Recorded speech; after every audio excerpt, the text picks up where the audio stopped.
संपाति से वानरों को भय।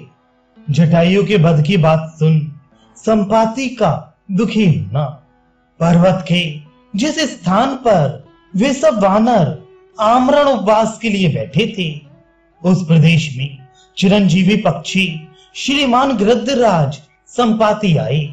वे जटायु के भाई थे और अपने बल तथा पुरुषार्थ के लिए सर्वत्र प्रसिद्ध थे। महागिरी विंध्या की कंदरा से निकलकर संपाति ने जब वहां बैठे हुए वानरों को देखा, तब उनका हृदय हर्ष से खिल उठा और वे इस प्रकार बोले, जैसे लोक में पूर्व जन्म के कर्मानुसार मनुष्य को उसके किए का फल स्वतः प्राप्त होता है, उसी प्रकार आज दीर्घ काल के पश्चात यह भोजन स्वतः मेरे लिए प्राप्त हो गया। अवश्य ही ये मेरे किसी कर्म का फल है। इन वानरों में से जो जो मरता जाएगा उसको मैं क्रमशः भक्षण करता जाऊंगा। ये बात उस पक्षी ने उन सब वानरों को देखकर कहा। भोजन पर लुभाए हुए उस पक्षी का यह वचन सुनकर अंगद को बड़ा दुख हुआ और वे हनुमान जी से बोले, देखिए, सीता के निमित्त से वानरों को विपत्ति में डालने के लिए साक्षात सूर्यपुत्र यम इस देश में आ पहुंचे। हम लोगों ने ना तो श्री रामचंद्र जी का कार्य किया और ना राजा की आज्ञा का पालन ही। इसी बीच वानरों पर यह सहसा महान अज्ञात विपत्ति आ पड़ी। विदेह कुमारी सीता का प्रिय करने की इच्छा से गृधराज जटायु ने जो साहसपूर्ण कार्य किया था, वह सब आप लोगों ने सुना ही होगा। समस्त प्राणी वे पशु पक्षियों की योनि में ही क्यों ना हो, हमारी तरह प्राण देकर भी श्री रामचंद्र जी का प्रिय कार्य करते हैं। शिष्ट पुरुष स्नेह और करुणा के वशीभूत हो एक दूसरे का उपकार करते हैं। अतः आप लोग भी श्री राम के उपकार के लिए स्वयं ही अपने शरीर का परित्याग करें। धर्मज्ञ जटायु ने ही श्री राम का प्रिय किया है। हम लोग श्री रघुनाथ जी के लिए अपने जीवन का मोह छोड़कर परिश्रम करते हुए इस दुर्गम वन में आए, किंतु मिथिलेश कुमारी का दर्शन ना कर सके। गृधराज जटायु ही सुखी हैं, जो युद्ध में रावण के हाथ से मारे गए और परम गति को प्राप्त हुए। वे सुग्रीव के भय से मुक्त हैं।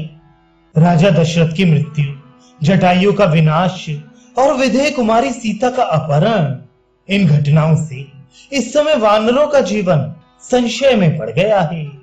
श्री राम और लक्ष्मण को सीता के साथ वन में निवास करना पड़ा। श्री रघुनाथ जी के बाण से वाली का वध हुआ और अब श्री राम के कोप से समस्त राक्षसों का संहार होगा।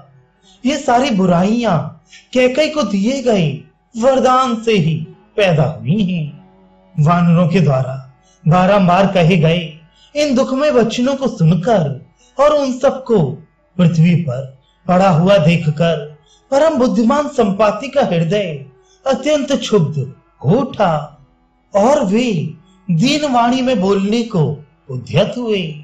अंगद के मुख से निकले हुए उस वचन को सुनकर तीखी चोंच वाले उस गीध ने उच्च स्वर से इस प्रकार पूछा, ये कौन है जो मेरे प्राणों से भी बढ़कर प्रिय भाई जटायु के वध की बात कह रहा है? इसे सुनकर मेरा हृदय कंपित सा होने लगा है। जन स्थान में राक्षस का गृध्र के साथ किस प्रकार युद्ध हुआ था, अपने भाई का प्यारा नाम आज बहुत दिनों के बाद मेरे कान में पड़ा है। जटायु मुझसे छोटा, गुणज्ञ और पराक्रम के कारण अत्यंत प्रशंसा की योग्य था। दीर्घ काल के पश्चात आज उसका नाम सुनकर मुझे बड़ी प्रसन्नता हुई। मैं चाहता हूं कि पर्वत के इस दुर्गम स्थान से आप लोग मुझे नीचे उतार दें। श्रेष्ठ वानरों, मुझे अपने भाई के विनाश का वृतांत सुनने की इच्छा है। मेरा भाई जटायु तो जन स्थान में रहता था, गुरुजनों के प्रेमी श्री रामचंद्र जी, जिनके ज्येष्ठ एवं प्रिय पुत्र हैं, वे महाराज दशरथ मेरे भाई के मित्र कैसे हुए? शत्रु दमन वीरों, मेरे पंख सूर्य की किरणों से जल गए हैं, इसलिए मैं उड़ नहीं सकता, किंतु इस पर्वत से नीचे उतरना चाहता हूं।